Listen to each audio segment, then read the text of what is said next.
우리 앞뒤 좌우 사람과 함께 인사 나누겠습니다. 사랑합니다. 축복합니다. 우리는 승리를 얻기 위하여 참 많은 노력을 합니다. 운동선수들이 경기에서 승리하기 위하여 정말 많은 훈련을 하지요. 육체적인 훈련뿐만이 아니라 다른 훈련, 심리적인 훈련, 또한 마음적인 훈련도 열심히 하곤 합니다. 군인도 마찬가지입니다. 승리하기 위하여 정말 열심히 훈련하는 것을 우리는 보게 됩니다. 보통 승리라는 단어, 이 승리라는 단어는 어떤 것과 경기나 전투같이 어떤 것을 겨루어 이기는 것을 승리라고 말하고 있습니다. 그래서 운동선수라든지 혹은 군인에게 이 승리라는 단어가 주로 쓰이게 되지요. 하지만은 요즘에 최근 들어서는 이 승리라는 단어가 자기 자신과의 싸움에서 많이 사용되고 있는 것 같습니다. 자기 자신에게서 승리하기 위하여, 또한 나의 삶에 대해서 승리하기 위하여 개개인들이 무던히 열심히 살아갑니다. 그러다 보니까 우리들의 삶의 많은 영역들이 전쟁과 같은 삶을 살아가는 것 같습니다. 최근 신종 코로나 바이러스로 말미암아 우리가 어떤 전쟁을 치르고 있습니까? 바이러스 또는 세균이라는 전쟁을 치르고 있습니다. 참 많은 소식들을 접하면서 걱정도 되고 근심도 되고 이것을 어떻게 하면 이길 수 있을까? 어떻게 하면 정복할 수 있을까? 많은 고민을 하고 있습니다. 우리들의 가까운 삶에 있어서는 우리들의 자녀들 입시 전쟁을 치르고 있지요. 또한 취업 전쟁을 치르고 있습니다. 우리들의 부모님은 어떠합니까? 자녀들과의 전쟁을 치르고 있지요. 얼마 전에 저희 아들이 10살 되던 때에 이제 딱 12월 30일이 지나고 1월 1일이 되면서 엄마한테 이렇게 말하더라고요. 보통 10살 됐으면 이제 10살 됐다고 말할 텐데 아들은 그러더라고요. 엄마, 나 이제 10대야. 근데 그 말이 갑자기 덜컥 내려앉더라고요. 그냥 10살 된 건데 아들이 엄마 나 이제 10대야. 그러니까 갑자기 덜컥 내려앉은 그런 기분을 들었습니다. 왜 그렇겠습니까? 자녀들과의 전쟁, 특별히 사춘기 부모님들 자녀들과의 그 전쟁 때문에 참으로 참 어렵지요. 뿐만이 아니라 자기 자신과도 싸우는 것을 우리는 많이 봅니다. 우리는 이렇게 삶 속에서 끈질긴 싸움의 연속 속에 살아가고 또한 전쟁의 연속 속에 살아가고 있습니다. 이러한 삶 속에서 우리는 어떻게 해야지 이길 수 있고 또한 승리를 가질 수 있을까요? 세상에서는 우리에게 이렇게 승리된 삶을 살기 위해서 최선을 다하라, 도전하라, 노력하라 등 여러 가지 이야기들을 많이 합니다. 그래서 우리는 정말 열심히 살아갑니다. 하루하루 바쁘게 그리고 열심히 살아갑니다. 그러나 우리가 먼저 승리하기 전에 우리가 먼저 해야 될 것이 무엇이 있을까요? 우리 동양 고전에 보면은 우리 전국시대, 중국 전국시대 오나라 손무가 쓴 손자병법서에 이런 말이 있지요. 지피지기 백전불태. 지피지기 백전불태라는 단어가 있습니다. 이게 무슨 뜻입니까? 나를 알고 상대방을 알면은 내가 100번 싸워 위태롭지 않다라는 것이지요. 나도 잘 알아야겠지만은 내가 싸우는 적이 누구인지 잘 알게 되면은 우리가 여러 번 싸워도 아무리 많이 싸워도 내가 위태롭지 않고 승리의 길을 갈 수 있다라는 그런 의미를 담겨 있습니다. 그렇기 때문에 우리는 싸우기 앞서 겨루기 앞서 우리는 상대방이 누구인지를 우리는 잘 알아야 할 것입니다. 우리가 싸우는 대상은 누가 있을까요? 우리가 싸워야 될 대상은 무엇일까요? 우선은 우리와 싸우는 대상은 나와 경쟁하고 있는 타인들, 다른 사람일지도 모릅니다. 수험생 때, 고3 때 보면은 제가 고등학교를 굉장히 즐겁게, 굉장히 행복하게 보냈었습니다. 그래서 많은 친구들과 참 즐겁게 보냈었습니다. 특별히 임원 생활, 그 당시에는 지금은 좀 모르겠지만 그 당시에 반장이라는 것, 그것을 고등학교 2학년 때도 3학년 때도 하면서 참 즐겁게 보냈는데 고3 때 친구들은 제가 기억이 하나도 나지가 않습니다. 고3 때 같이 1년 동안 공부하고 같이 지냈던 친구들의 얼굴이며 이름은 잘 떠오르지 않아요. 오히려 그 전년도 고2 때라든지 고1 때의 친구들은 지금도 만나고 또한 그들의 얼굴도 생각나고 또한 이름도 기억나는데 유독 고3 때 친구들은 기억이 잘 안 나지 않습니다. 왜 그렇겠습니까? 그 당시의 친구들은 내 친구라기보다는 내가 경쟁에서 넘어뜨려야 될 대상, 그렇게 인식하다 보니까 그들이 우리들의 머릿속에 친구라기보다는 적, 경쟁 상대, 그래서 잘 떠오르지 않는 것 같습니다. 우리는 현재 경쟁 사회 속에서 타인은 내가 이겨야 될 대상 혹은 넘어야 될 대상입니다. 그러다 보니까 우리들의 이웃들이나 타인들은 내가 경쟁하는 대상이거나 혹은 적으로 여길 때가 너무나 많지요. 뿐만이 아닙니다. 나 자신과도 우리는 싸우기 마련입니다. 현대사회는 어떠한 결과를 우리가 자꾸 보여줘야 되는 성과 사회라고 말하고 있습니다. 실적을 나타내야 되고 또한 자신의 삶의 만족스러운 모습들을 사람들에게 자랑스럽게 보여줘야 되는 실적 혹은 성과를 나타내야 되는 사회입니다. 그러다 보니까 나는 잘 살고 있고 나는 잘 돼야 되고 나는 더 좋은 모습을 보여줘야 된다라는 그런 부담감 때문에 내 자신을 더 책찍질하고 더 쉴 수 없게 만드는 것이 지금의 현대인들의 모습입니다. 무엇인가 더 이루어지고 더 보여주려고 애를 쓰고 있는 것이죠. 그러다 보니까 잠도 덜 자고 덜 쉬고 덜 먹고 하는 내가 정말 좋은 모습을 보여주기 위해서 무던히 노력하고 있습니다. 자기 자신을 그냥 두면 안 된다는 자기 자신을 안식하면 안 된다는 그런 부담감 때문에 쉬지도 못하고 안식하지도 못하고 끊임없이 뭔가 보여줘야 되는 이런 성과주의 사회 가운데 나 자신과 싸우고 있는 우리 현대인들의 모습을 봅니다. 그러다 보니까 나 자신이 나에 대해서 가해자이면서 동시에 피해자인 그런 상황에 이르게 되었습니다. 경쟁사회 속에서 타인이 모두가 적이 되어버렸고 성과주의 사회 속에서 자기 자신이 자신의 적이 되어버렸습니다. 현대사회 속에서 승리라는 것이 타인에게, 내 이웃에게 승리를 얻어야 되는 것이고 또한 나 자신에게도 승리를 얻어야 되게 되어버렸습니다. 승리를 얻기 위해서 타인도 넘어뜨려야 되고 또한 나 자신도 넘어뜨려야 되게 버린 것이지요. 그러다 보니까 어느 한 곳 쉴 곳이 없고 안식할 곳도 없으며 지쳐져 가는 세상이 되어버렸습니다. 결국 현대인들은 모두가 바쁘게 지내고 또한 피곤하게 지냅니다. 모두가 다 피로에 누적되어 지쳐버린 것이 바로 현대인들의 모습입니다. 어쩌면 우리가 싸워야 될 대상, 우리의 적은 오히려 우리가 살려야 될 대상일지도 모릅니다. 우리가 지금 현대인들이 알고 있는 적, 경쟁해야 될 대상은 오히려 잘못 잡고 있는 것이 아닐까 여겨지기도 합니다. 오히려 우리는 이웃을 살려야 되고 나 자신을 살려야 하지요. 그런데 우리는 어느 순간부터 우리의 이웃들을 경쟁에서 넘어뜨려야 될 대상으로 여기고 또한 나 자신도 이겨야 되고 극복해야 될 대상으로 여기고 있습니다. 우리는 언제부턴가 살려야 될 대상들, 사랑해야 될 대상을 오히려 넘어뜨리고 오히려 적으로 돌려놓고 있는 것이지요. 그렇다면 우리가 정말 싸워야 할 대상은 누구일까요?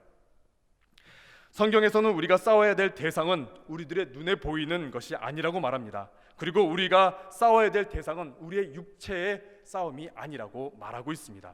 고린도후서에서는 이렇게 말합니다. 고린도후서 10장 3절에서 우리가 육신으로 행하나 육신에 따라 싸우지 아니하노니라고 말씀합니다. 육체적인 싸움은 세상이 원하는 싸움입니다. 우리 그리스도인들은 우리가 싸워야 될 대상을 분명히 알아야 합니다. 우리는 우리의 이웃과 싸워야 하는 것이 아니고 우리의 이웃과 저 타인은 우리는 살려야 될 대상입니다. 그리고 나 역시도 마찬가지로 우리는 싸워야 될 대상이 아니라 살려야 할 대상입니다. 그렇다면 우리가 싸워야 될 대상은 누구일까요? 우리 에베소서 6장 12절에 그것을 알려주고 있는데 우리 함께 에베소서 6장 12절 함께 읽도록 하겠습니다. 시작. 우리의 씨름은 혈과 육을 상대하는 것이 아니요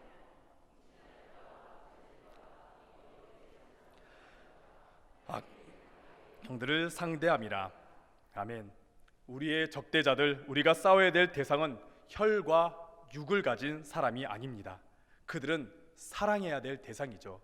우리는 이웃을 사랑해야 됩니다. 우리는 옆에 있는 지체들을 사랑해야 됩니다. 우리는 세상에 있는 많은 사람들을 전도해야 되고 사랑해야 될 대상입니다. 사람은 사랑해야 합니다. 아무리 죄인이더라도 우리는 사람은 또한 생명을 가진 존재는 사랑해야 합니다. 아무리 죄인이더라도 아무리 원수라도 우리는 사랑해야 하는 것이지요.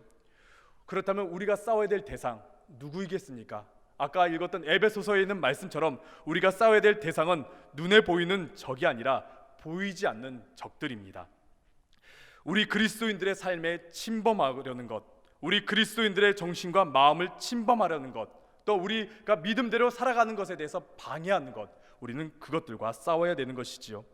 시편 1편 1절에서 나오는 것, 악인들, 죄인들, 교만한 자들, 즉 악한 것, 죄된 것, 또한 교만한 것들과 우리는 싸워야 합니다. 그것이 무엇입니까?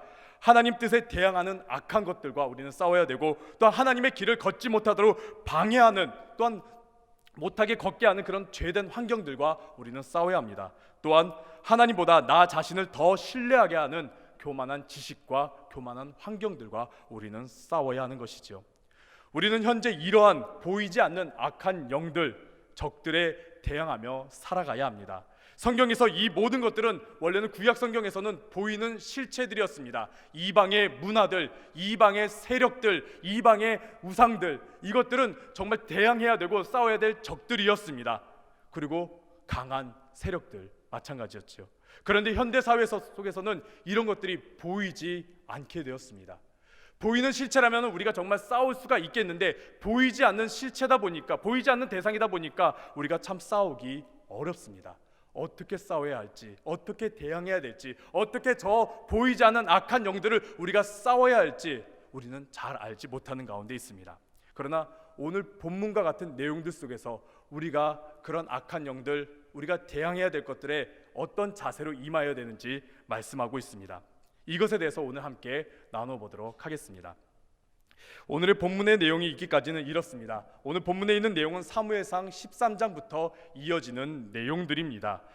블레셋이 이스라엘을 침범하려고 다가오고 있었습니다. 당시의 왕은 사울 왕이었습니다. 사울 왕이 왕이 된 지 2년밖에 되지 않은 때였습니다. 뭔가 사울 왕이 이스라엘에게 보여줘야 되고 정말 자신이 유능한 왕이라는 것을 보여줘야 될 중요한 때였습니다. 그런 때에 블레셋이 쳐들어오고 있었습니다. 사울 왕은 이것에 대항하려고 했는데 블레셋은 너무나 막강했습니다. 블레셋과 전력 차이가 너무나 많이 났던 것이지요. 블레셋은 병거가 3만이었고 마병이 6천이었고 또한 군인들이 너무나 많았다고 말합니다. 반면에 사울 왕은 2,000명의 군인이 있었고 요나단은 겨우 1,000명의 군인이 있었습니다. 수적으로 봐도 블레셋이 월등합니다. 그리고 기술적인 면도 당시 블레셋은 철기 문화라고 말했고 또한 이스라엘은 철기 문화가 아니라고 말하고 있습니다. 기술적인 면에서도 블레셋이 월등합니다. 이렇게 본다라면은 수적인 면이나 기술적인 면이나 블레셋이 당연히 이겨야 하는 것입니다. 이 정도 전력 차이가 나면 오히려 전쟁을 하는 것보다 도망치거나 항복하는 것이 더 맞는 것이, 이치에 맞는 것이지요. 그래서 이스라엘 군대는 벌벌 떨고 있었습니다. 블레셋의 저 막강한 군사력을 보면서 이스라엘 군인들은 벌벌 떨고 있었습니다. 그리고 심지어 이스라엘 군대의 사기가 바닥으로 떨어지고 있는 상황이었지요. 급박한 나머지 사울 왕은 제사를 드렸습니다. 사무엘이 좀 빨리 와서 제사를 드렸으면 좋겠는데 사무엘이 지체되자 긴급한 나머지, 조급한 나머지 먼저 제사를 드리게 된 것이지요. 그런데 이 문제로 말미암아 사무엘이 사울을 질책하게 됩니다. 그러면서 사기가 더 바닥에 떨어지게 되고 병사들이 도망을 치게 됩니다. 성경을 보니까 600명 정도가 남았다고 말합니다. 모두가 이길 수 없고 패배할 수 없다고 낙담하고 있는 환경 가운데 차라리 도망갈까 그러고 있는 가운데 요나단과 무기 든 소년이 진영 밖으로, 블레셋 진영으로 갔습니다. 모두가 숨고 도망치려고 할 때에 요나단과 무기 든 소년이 블레셋에 맞서고 있습니다.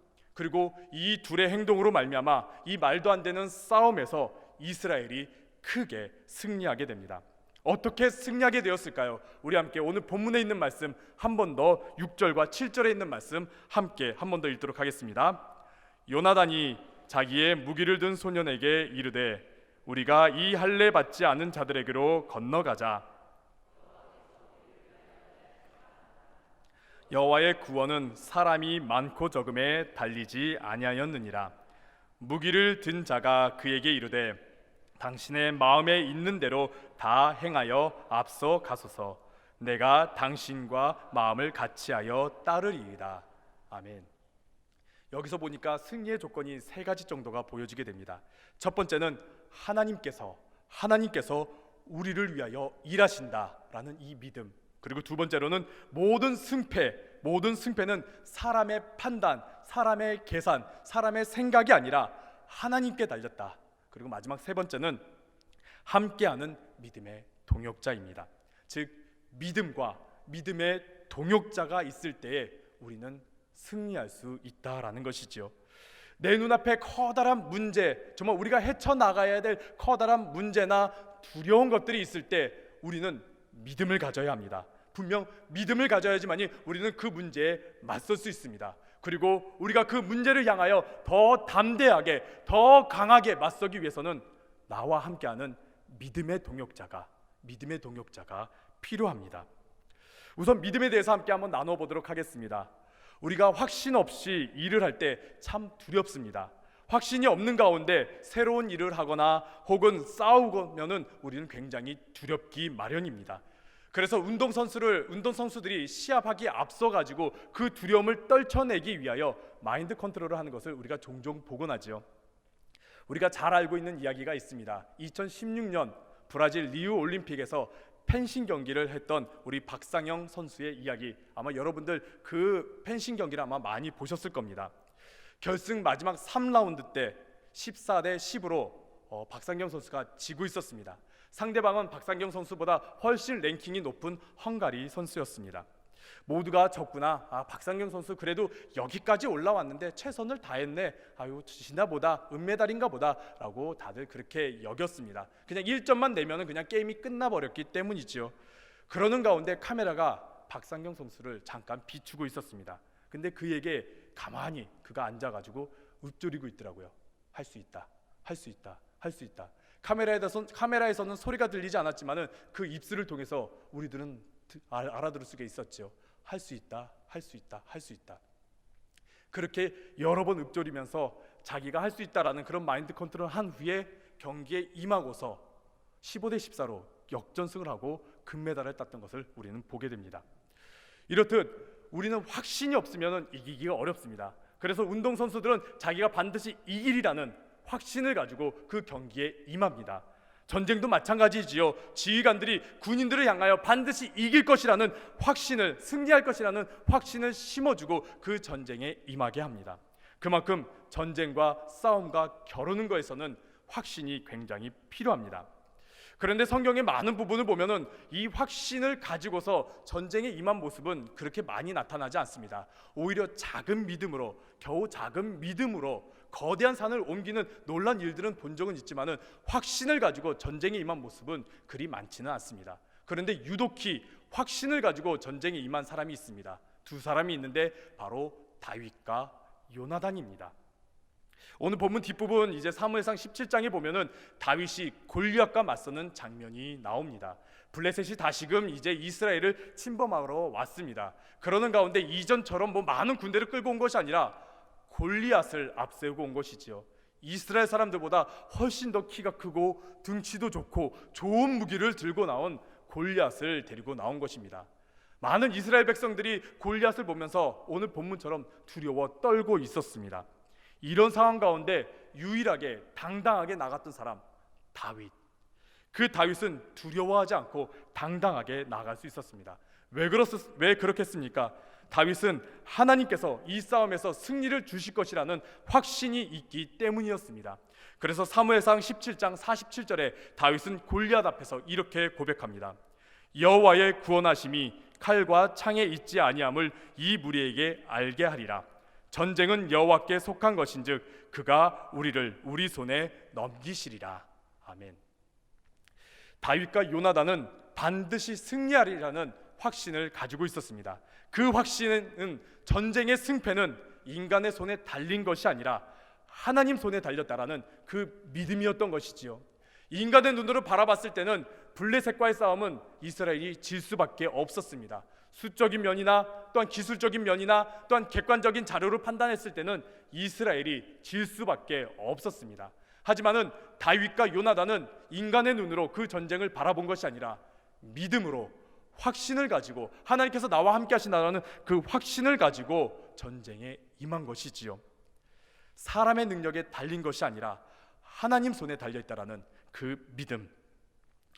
사람의 능력을 의지할 때는 우리는 불안하기 마련입니다. 왜 그렇습니까? 확신이 없기 때문입니다. 지금 있는 우리들에게 있는 많은 현상들, 바이러스 때문에 있는 코로나 바이러스 때문에 있는 많은 불안들, 우리가 불안한 이유가 무엇입니까? 이것이 반드시 해결되리라는 확신이 없기 때문입니다. 확신이 없기 때문에 우리는 불안한 가운데 살아가게 되지요. 뭔가 확실한 증거라든지 확실한 발명품이라든지 뭔가 확실한 문제 해결점이 있다라면은 우리는 불안해하지 않을 텐데 확실한 것이 없다 보니까 불안하기 마련입니다. 하지만은 이런 상황 가운데 우리 그리스도인들이 불안하지 않는 이유가 무엇입니까? 나를 지켜주시고 나와 함께 하시고 이 모든 문제에서 나를 구원해 주실 하나님께서 나와 함께 하신다라는 그 믿음이 있기 때문에 우리는 어떠한 문제가 오더라도 어떠한 정말 안 좋은 환경들이 우리에게 다가올지라도 우리는 두려워하지 않고 당당하게 나아갈 수 있는 것입니다. 우리가 이 믿음이 있을 때 우리는 문제 앞에서 당당할 수 있습니다. 우리를 삼키려고 하는 악한 세력이 우리 앞에 다가올지라도 우리는 당당할 수 있는 것이지요. 그리고 이 믿음이 있을 때에 우리는 알고 있는 것이 있습니다. 우리 앞에 있는 모든 문제들, 모든 어려움들 내가 해결하는 것이 아니라 하나님께서 해결해 주신다라는 우리는 그 굳건한 믿음이 있습니다. 그렇기 때문에 우리는 당당하게 믿음으로 이 문제 앞으로 나아갈 수 있는 것이지요. 믿음을 가지시기를 간절히 바랍니다. 문제 앞에서 계산하거나 문제 앞에서 여러 가지 생각을 하시는 것이 아니라 믿음을 가지고 하나님께서 이 모든 문제 해결해 주신다, 하나님께서 지금의 이 모든 어려움들 해결해 주신다라는 믿음을 가지고 나아가시는 여러분들 되시기를 간절히 바랍니다. 우리 함께 7절에 있는 말씀 함께 한 번 더 읽도록 하겠습니다. 7절에 있는 말씀입니다. 무기를 든 자가 그에게 이르되 당신의 마음에 있는 대로 당신과 마음을 같이하여 따르리이다. 아멘. 병기를 든 소년, 무기 든 자의 고백입니다. 요나단, 당신의 믿음대로 행하십시오. 나 또한 당신의 믿음과 같이 가겠습니다 라는 고백인 것이지요. 어쩌면 요나단 혼자는 저 블레셋에 담대하게 가기는 어려웠을지도 모릅니다. 믿음은 있었지만은 좀 주춤할 수 있었을지도 모릅니다. 하지만은 요나단 곁에는 무기를 든 소년, 믿음을 같이 하는 동역자가 있기 때문에 요나단은 담대하게 저 블레셋 진영으로 갈 수 있었던 것이지요. 잠언 27장 17절에 이런 말씀이 있습니다. 철이 철을 날카롭게 하는 것 같이 사람이 그의 친구의 얼굴을 빛나게 하느니라. 동역자는 우리 그리스도인들에게 있어서 정말 필요한 것입니다. 우리가 믿음을 가지고서 모든 문제 앞에 당당히 맞설 수 있지만은 우리가 그 문제를 해결하기 위해서 또 우리가 전진하기 위해서는 우리는 믿음의 동역자가 반드시 필요합니다. 승리하기 위해서는 분명 믿음은 필요하지만은 우리가 이 땅 가운데 믿음 가지고 담대하게 나아가고 살아가기 위해서는 우리와 함께하는 믿음의 동역자가 필요합니다. 그 믿음의 동역자가 어떤 사람입니까? 그저 내 곁에 있어주는 사람일까요? 그냥 단순한 내 편일까요? 그렇지 않습니다. 믿음의 동역자는 나의 믿음을 점검해주고 또한 내가 믿음으로 담대하게 나아갈 수 있도록 조언해주고 응원해주고 또 함께 믿음으로 나아가는 그런 함께하는 자입니다. 그런 믿음의 동역자가 있을 때 우리는 더욱더 담대하게 나아갈 수 있는 것이고 더욱더 승리가 빛나게 되는 것이지요. 혼자 승리를 이루는 것이 아니라 함께하는 동역자와 이룰 때에 그 승리가 더욱더 빛나게 되는 것입니다. 그래서 사도 바울은 서신서를 보면은 꼭 자기와 함께하는 동역자들을 소개하는 것을 보게 됩니다. 나와 함께하는 그 믿음의 동역자들이 있기 때문에 이 하나님의 사역을 내가 끝까지 나아갈 수 있고 또한 이 사역을 감당할 수 있다는 것을 알려주는 것이지요. 그렇기 때문에 우리 그리스도인들에게는 믿음의 동역자가 정말 필요합니다. 우리가 잘 알고 있는 아프리카 속담이 있습니다. 빨리 가려면은 혼자 가고 멀리 가려면은 함께 가라라는 것이지요. 현대 사회 속에서는 빨리빨리 이루기 위해서 빨리빨리 뭔가를 나타내기 위해서 혼자 움직이는 사람들이 굉장히 많습니다. 어쩌면 현대 사람들은 빨리빨리 움직이기 위해서 자기 혼자 있으려는 사람들이 너무나 많지요. 물론 혼자서 한다면은 빠르게 이룰 수가 있습니다. 뭔가 빠른 결과물을 낼 수 있습니다. 하지만은 어느 순간에 가서 한계에 부딪히게 되는 것이지요. 그리고 더 이상 전진할 수가 없고 그 자리에서 포기하는 것을 보게 됩니다. 하지만은 함께 갔을 때는 어떠합니까? 함께 동역자와 함께 갔을 때는 어떠합니까? 좀 늦더라도 늦더라도 그 걸음은 더욱더 멀리 갈 수 있는 것이지요. 두렵지 않게 두려움이 오더라도 멀리 갈 수 있는 것입니다. 아마 어르신들은 경험이 있을 것입니다. 과거는 밤길이 굉장히 칠흑같이 어두웠지요. 그렇게 칠흑같이 어두운 길 혼자 걷기는 참으로 두렵습니다. 하지만은 등에 갓난쟁이라도 업고 가거나 혹은 손에 어린 자녀라도 손잡고 가면 어떻습니까? 그 길을 끝까지 걸어갈 수가 있는 것이지요. 마찬가지입니다. 우리가 살아가는 이 세상 가운데 우리가 여러 가지 문제가 다가오고 두려운 일들이 다가오고 근심 걱정들이 다가올 때에 우리는 혼자서 애를 쓰다 보면은 어느 순간 무너지거나 주저앉기 마련입니다. 하지만은 나를 위해서 기도해 주는 동역자, 나를 위해서 함께 믿음으로 나아가는 동역자가 있을 때는 우리는 담대하게 그 문제를 뚫고 끝까지 전진할 수 있는 것이지요. 내가 당신의 마음과 당신의 믿음과 같이 하겠다라는 오늘 이 무기든 자의 고백이 우리들의 고백이 되기를 원하고 또한 나와 함께하는 그런 동역자가 있기를 간절히 바랍니다. 우리 샘장님들에게 그런 동역자가 여러분들이 되어주시기를 간절히 바랍니다. 우리 교회 많은 임원들, 사역자들의 많은 임원들의 그런 동역자가 여러분들이 되어주시기를 바랍니다. 우리 전도사님의 또 우리 목사님의 또 우리 담임 목사님의 그런 동역자가 여러분들이 되어주시기를 간절히 바랍니다. 믿음으로 앞서갈 때에, 믿음으로 담대히 나아갈 때에 그 믿음과 함께하면서 나아가는 여러분들 되어주시기를 바랍니다. 또한 그러한 동역자가 여러분 곁에 있기를 간절히 바랍니다. 요나단과 무기든 소년이 블레셋 진영에 가서 정말 승리를 이룬 것은 굉장히 미약합니다. 작습니다. 많은 사람을 죽인 것이 아니라 정말 적은 사람을 죽였을 뿐입니다. 그 결과는 작습니다. 하지만은 결과는 작지만은 그 이후에 하나님께서 일하시고 하나님께서 놀라운 결과를 보여주셔서 이길 수 없는 그 싸움에서 이스라엘이 큰 승리를 얻게 됩니다. 우리가 믿음으로 나아갈 때, 또 우리가 믿음의 동역자와 함께 나아갈 때 하나님께서 우리 앞에 커다란 승리를 더하여 주십니다. 여러분들의 사역 가운데 또한 여러분들의 삶 가운데 다가오는 숙제거리들, 어려움들 또한 해결해 나아갈 많은 부분들 믿음으로 또한 믿음의 동역자와 함께 전진하시기를 간절히 바랍니다. 하나님께서 여러분과 함께 하십니다. 그리고 또한 여러분의 동역자와 함께하고 있음을 여러분들이 기억하시길 바랍니다. 우리들이 싸워야 될 대상, 우리의 이웃이 아닙니다. 더불어 나 자신도 아닙니다. 우리가 싸워야 될 대상은 우리의 믿음을 흔들리게 하고 또한 나를 잘못된 길로 빠지게 하며 또한 잃어버리게 하는 세상의 문화와 세상의 세력들입니다. 우리가 이를 대항하기 위해서 믿음으로 굳건하게 서시기를 간절히 바랍니다. 이 가운데 승리하기 위해서 여러분들의 동역자를 찾으시길 바라고 또한 여러분이 그러한 동역자가 되어주시기를 간절히 바랍니다. 함께 기도해 주시기 바랍니다. 함께 기도의 동역자가 되어주시길 바랍니다. 함께 사역의 동역자가 되어주시길 바랍니다. 우리 교회에 정말 필요한 많은 부분들이 있습니다. 정말 일꾼들이 필요한 부분들이 너무나 많이 있습니다. 여러분들이 그곳에 동역자가 되어주시기를 간절히 바랍니다. 그런 가운데 우리 교회, 우리 춘천중앙교회가 이 땅 가운데 또한 이 세상 가운데 정말 큰 승리를 이루기를 바라고 또한 여러분들의 삶이 큰 승리를 이루기를 간절히 바랍니다. 여러분들의 삶 속에 하나님의 놀라운 승리의 역사가 이루기를 축원합니다.